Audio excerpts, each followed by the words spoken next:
I'd like to introduce our next speaker, who now I would assume is going to be walking around the sales of the meteorological data as well, when he's assessing and looking how to buy foals for future resale.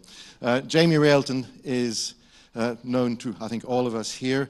He frequents the sales paddocks of the Northern Hemisphere and as a consigner and purchaser, and he'll give us an overview as an interactive discussion with you, the group here. So, Jamie, over to you. Thank you, everyone. Today I'm going to give you a brief insight in my experiences over 25 years of purchasing foals at a public auction to resell as yearlings. I've broken it down to 5 parts, and if you'd like to ask questions as we go along, it might make it a little bit more engaging. How does a foal sale differ from other sales? You need a totally different approach, as your animal is so much younger and be far less consistent showing. 3 different shows will give you 3 different opinions. Who is selling the horse and where was it prepared? Preparation is very varied. If a horse looks terrible from a major farm, it's a huge concern. Reason for sale. Is it a commercial activity? Is it a cull? Is it stallion marketing? There is no value if the stud standing the new stallion is selling the foal. Julian Dollar will not let me buy a nice foal by his swanky new stallion for very little money.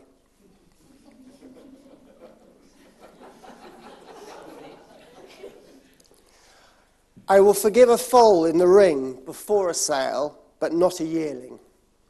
Temperament, they're babies. You have to be more forgiving. The sale ring mirrors the paddock at the races and is a good barometer of a horse's temperament. Any questions? Should we go on?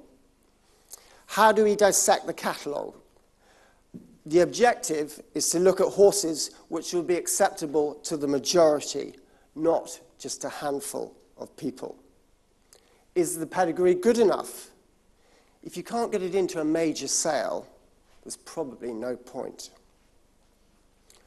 Do you take a gamble on those with their first runners next season?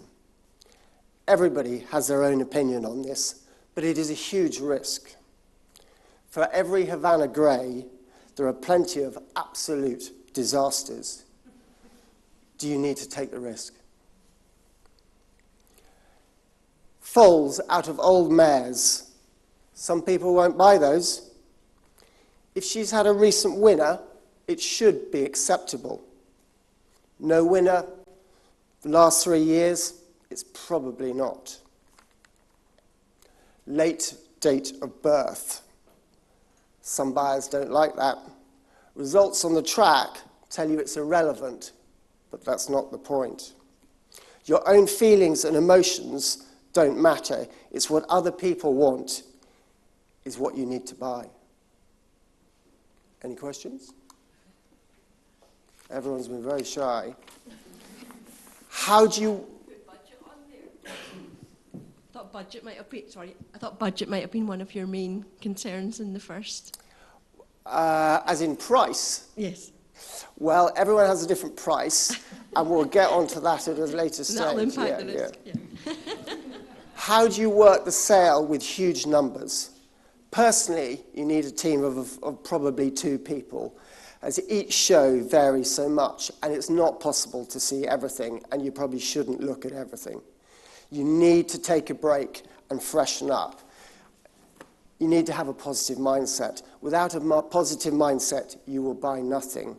I think on the whole, 25, 30 horses, you need to take a break, even if it's for 5 minutes, just to freshen up. Mentally, to focus for that length of time is very difficult. You've got to take a break. How do you avoid spending a fortune on vettings? Do you take a chance on everything? High risk. put a valuation on the foal, and only vet above a certain price range is probably the best method. A certain amount of trust in the vendor, but that is quite difficult for somebody starting off. How many times do you see a foal? Personally, a minimum of twice. But once you're getting to see a horse more than 3 times, usually you're finding a reason not to buy it.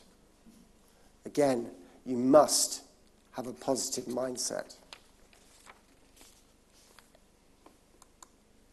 Hardest foal to evaluate. First foals born in January. How much will they change? What are the key indicators? I make a point of always trying to see a stallion before the foals are on the ground. If you know what the stallion looks like, you've got half a chance of knowing what he might produce. Family history, particular attention to broodmare sire. Size is an issue. Small horses do not make big money. We have never sold a colt well that weigh less than 450 kilos. Late May foals. Sometimes they don't catch up in the time frame you have. Some will, and some won't. Poor colour as a foal, and that can change when the horse is a yearling and its summer coat comes through, but poor colour can be a problem. That rony colour, a flashy looking horse. Colour has no bearing on athletic performance, but it makes a hell of a difference to a sale. A foal that is footsore and tired is very, very hard to assess. And to be honest, most of the time you're guessing. These are babies, and some of them get awfully sore, and you are just guessing, and you're spending hundreds of thousands of pounds on a horse you really have no idea what sort of animal it is, because they do get so tired. It is a tough ordeal. Foals have probably sometimes double the number of viewings that a yearling ever will have. Lessons that I have learnt. We could be here a long time. We definitely need to pay attention to other people's systems to help you tweak your own. It's the only way of improving. You make your money the day you buy the horse, not the day you sell it. It's all about price. You do not need to love the horse to buy it if the money is right. At 50k, you might not like that horse very much, but at 15, you might like it quite a lot. You cannot reinvent the wheel. If it has a bent leg, it'll always have a bent leg. It might improve, but in general, not enough. I definitely haven't paid enough attention to the ratings of the offspring. A good individual is not enough. If everything out the mare is rated 60, 70, the probability will probably be the same. They must look like what people expect. If you tell me you have a Ferrari, I'm going to be awfully disappointed if it looks like a Volvo. Action and movement, in general, do not improve. However, if you've seen it once during the course of the time the horse has been at a sale, it does usually come back. And that's why it's very hard to interpret these horses when they get tired and they get footsore. But if you've seen that action once, usually it comes back. Pedigree update is pure luck. All the research in the world will not help you. You will pay 20% more anyway if the 2-year-old is rated 90p. High foal price is a killer. With 250k written at the top of the page, people find fault in everything. The same confirmation with a homebred will be totally acceptable.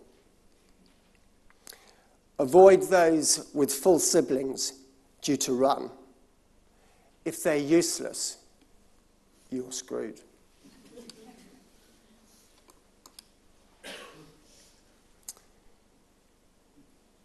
Any questions? In order, yes. Jeremy.